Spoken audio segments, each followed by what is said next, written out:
जो तथ्य इन्होंने नहीं बताया इस सदन को जानना चाहिए। 1923 में काकीनाडा में अधिवेशन हुआ। उस अधिवेशन की अध्यक्षता जिस व्यक्ति ने की वह व्यक्ति 1908 में मुस्लिम लीग का संस्थापक था। वह व्यक्ति जब 1919 में तुर्की में खिलाफत खत्म की गई, अंग्रेजों ने नहीं खत्म किया था, एक तुर्की के आधुनिक मुसलमान, पढ़े लिखे शिक्षित जाहिल नहीं मुसलमान, उसने खत्म किया था। उसने मस्जिद की छड़ पर तज करके कुरान को लात मारी थी। उस मुसलमान ने खिलाफत खत्म की थी, उसका नाम था कमाल अतातुर्क पाशा। और वह व्यक्ति जो 1923 में कांग्रेस का अध्यक्ष बनाया गया, कांग्रेस वालों को बड़ा इतिहास याद रहता है। और सबसे पहले तो पीछे बैठे ही जिनकी संज्ञा इनके अध्यक्ष जी ने राष्ट्रीय चाणक्य की दे दी ऑफिशियली सदन के अंदर। मैं गलत कह रहा हूं तो जवाब दे देंगे। उस व्यक्ति ने अफगानिस्तान के राजा अमानुल्लाह खां को आमंत्रित किया और कहा भारत पर आक्रमण कर दो, हम भारत के मुसलमान सैनिक हो या सैनिक, हम सिर्फ और सिर्फ तुम्हारे साथ लड़ेंगे। ऐसे शर्मनाक व्यक्ति को 1923 में कांग्रेस ने अपना राष्ट्रीय अध्यक्ष घोषित किया। और जानते हैं क्या हुआ? अध्यक्ष महोदय विष्णु दिगंबर पलुस्कर, ये कहते हैं ना हम तब से गाना गाते हैं वंदे मातरम वंदे मातरम वंदे मातरम। मैं बताता हूं 1923 में क्या हुआ। विष्णु दिगंबर पलुस्कर ने सबसे पहले वंदे मातरम गाना शुरू किया और वो अध्यक्ष महोदय, उनका नाम था मोहम्मद अली जौहर, जिन्होंने भाषण दे के कहा था एक अच्छा और आदर्श से आदर्श महात्मा गांधी एक नीच से नीच और चरित्रहीन मुसलमान से भी चरित्रहीन है, मेरा इस्लाम ये मानता है। न कहा हो तो जवाब देना। उस व्यक्ति को इन लोगों ने अध्यक्ष बनाया और उस व्यक्ति ने दिगंबर विष्णु पलुस्कर को भाषण गीत गाने से रोक दिया। यह देश आभारी है उस विष्णु दिगंबर पलुस्कर का, जिसने खुलेआम चुनौती दी और कहा, हे अध्यक्ष, यह मस्जिद नहीं है, यह मुस्लिम लीग की बैठक नहीं हो रही, यह कांग्रेस पार्टी की बैठक हो रही है और मैं पूरा वंदे मातरम गाऊंगा। और विष्णु दिगंबर पलुस्कर ने पूरा गाया। मोहम्मद अली विरोध करके सदन से उठ करके चले गए। आप कहते हो सेम, आप कहते हो सेम। कांग्रेस पार्टी ने क्या किया? कांग्रेस पार्टी ने, एक मिनट रुकिए, तो कांग्रेस पार्टी ने जिस जगह पर सभा हो रही थी उस जगह पर आने वाली मुख्य सड़क का नाम रख दिया मोहम्मद मौलाना अली जौहर मार्ग। यह है इनकी कांग्रेस की असलियत। जो उस समय कांग्रेस का अध्यक्ष होकर के विरोध कर रहा था, यह उसकी स्थिति में मार्ग। और अध्यक्ष महोदय, मैं आभारी हूं अपने माननीय टीडीपी के सदस्य सना सतीश बाबू का। मैं सचमुच आपका, भारतीय जनता पार्टी आपका दिल से आभार प्रकट करती है। 7 नवंबर 1925 को पार्टी ने मुझे काकीनाडा भेजा। मैं नहीं जानता था कि क्या होने वाला है। मुझसे कहा गया कि आप वहीं जाइए, वहीं सबसे पहले सम्मेलन हुआ था। जाने के बाद मुझे समझ में आया कि यहाँ हो क्या रहा है। मैं आभारी हूँ आपका माननीय सदस्य जी। काकीनाडा नगर निगम की समिति ने प्रस्ताव पारित किया और कहा कि यह जो मौलाना मोहम्मद अली मार्ग है, यह भारत के इतिहास पर एक काला धब्बा है, हम इसको नहीं मानेंगे। उन्होंने तोड़कर फेंक दिया। और मैं गर्व के साथ कह सकता हूं, पुनः आपको आभार दे करके, मैंने उसकी जगह वंदे मातरम मार्ग का उद्घाटन किया है। वैसे 1923 में एक काम और हुआ था। मैं जब से पिछले 1 साल से इन लोग का थोड़ा दिमाग ढीला हुआ है, ये सुबह शाम सावरकर सावरकर कहते हैं, हर बात पर सावरकर को घुसेड़ते हैं। इतिहास के पन्नों में दर्ज है 1923 में कांग्रेस कमेटी ने सावरकर के समर्थन में क्या प्रस्ताव पारित किया था। मैं उस प्रस्ताव को पढ़ देता हूं। जैसा कि आप जानते हैं, नौकरशाही श्री सावरकर को आजीवन कारावास की सजा दी है। एक एक शब्द सुनिएगा। इस बेचारे को, समझे भाषणवीर लोग,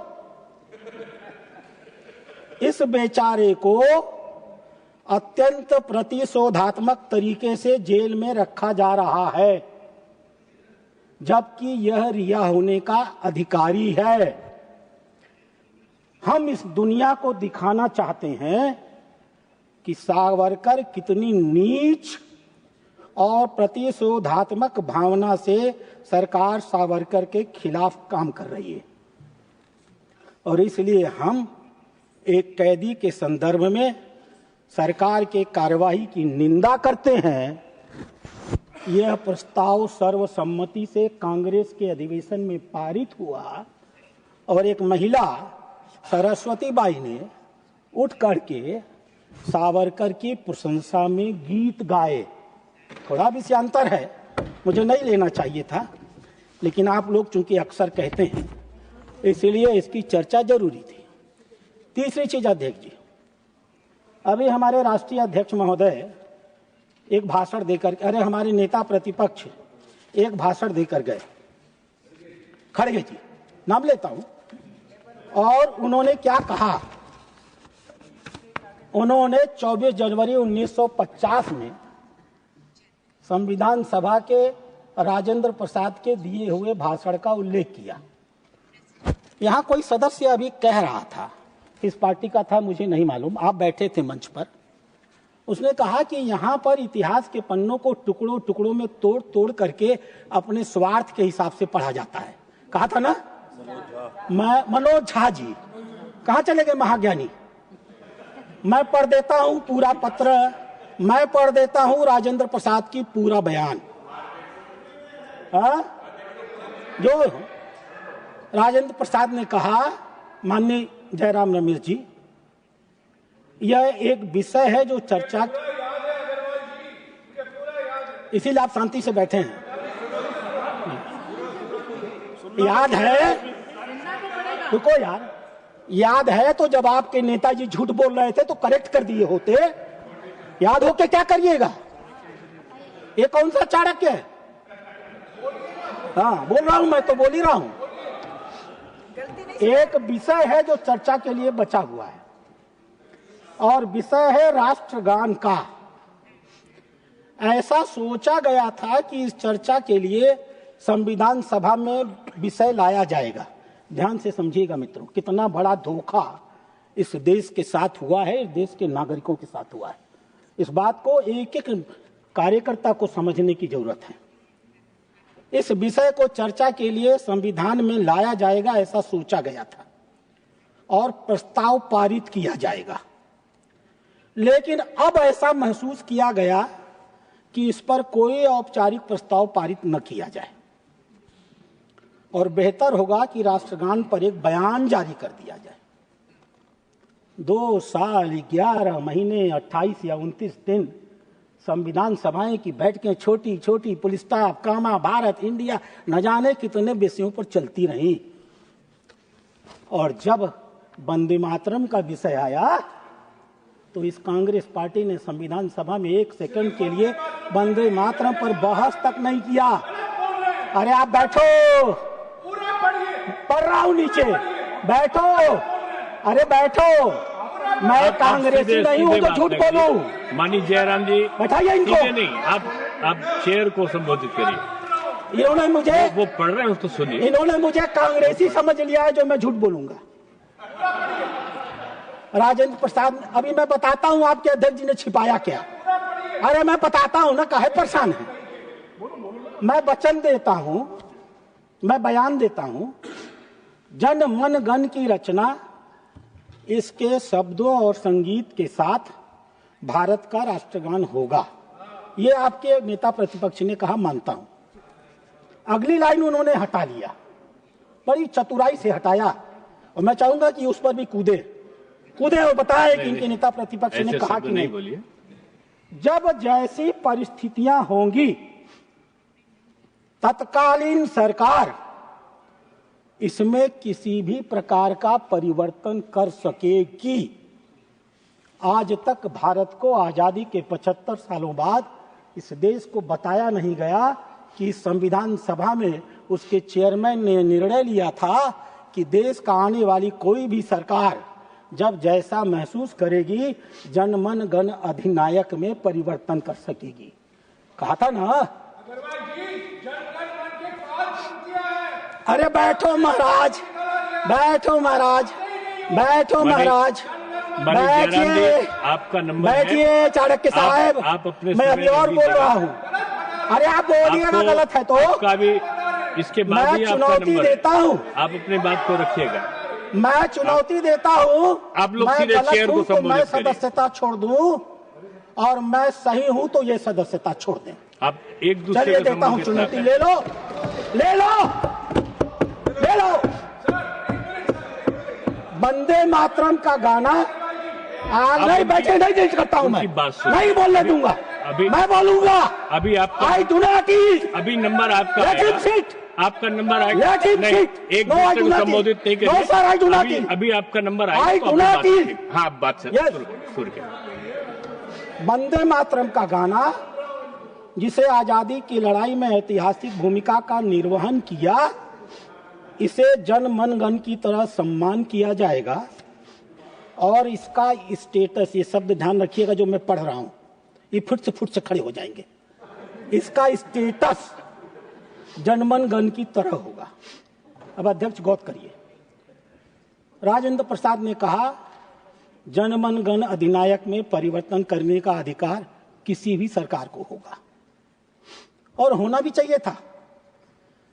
पंजाब, सिंध, गुजरात, मराठा, द्राविड़, उत्कल, बंगा, बिंद, हिमाचल, यमुना, गंगा, उच्छल, दल, तरिंगा।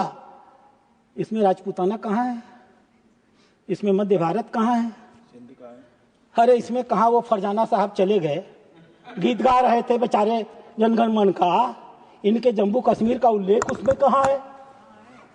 नॉर्थ ईस्ट इंडिया के सारे 7, 8 अष्ट मूर्ति धातियां वो कहाँ है? क्योंकि जिस समय ये गाना गाया उस समय ये प्रांत ब्रिटिश इंडिया के हिस्से नहीं थे, आज हैं। और दूसरी बात, जी हाँ, अभी जवाब देता हूं आपको। माय डियर जी, कितना अपमान कर रहे हो आप। राजपूत के छतरियों का बैठे हैं, शेखावत साहब सुन रहे हैं।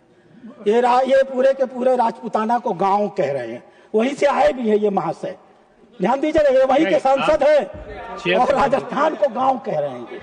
अरे थोड़ी सी शर्म करो, घुस नहीं पाओगे राजस्थान में, घुसना मुश्किल हो जाएगा, समझे महाशय।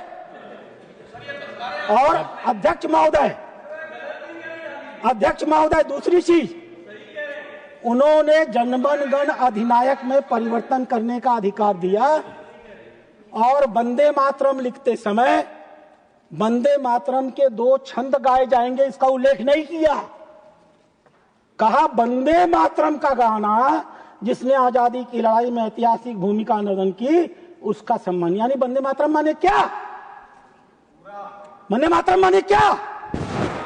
राजेंद्र प्रसाद जी मूर्ख थे क्या?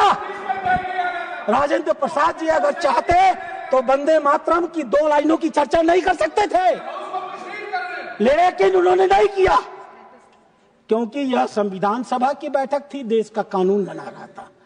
वो अच्छी तरह जानते थे कि 1937 में कांग्रेसियों ने अपनी पार्टी में सारा छल कपट किया है। इस छल कपट को हम संविधान सभा में लागू नहीं होने देंगे, इसीलिए उन्होंने वंदे मातरम की 2 लाइनों का जिक्र नहीं किया, पूरे वंदे मातरम का जिक्र कर डाला।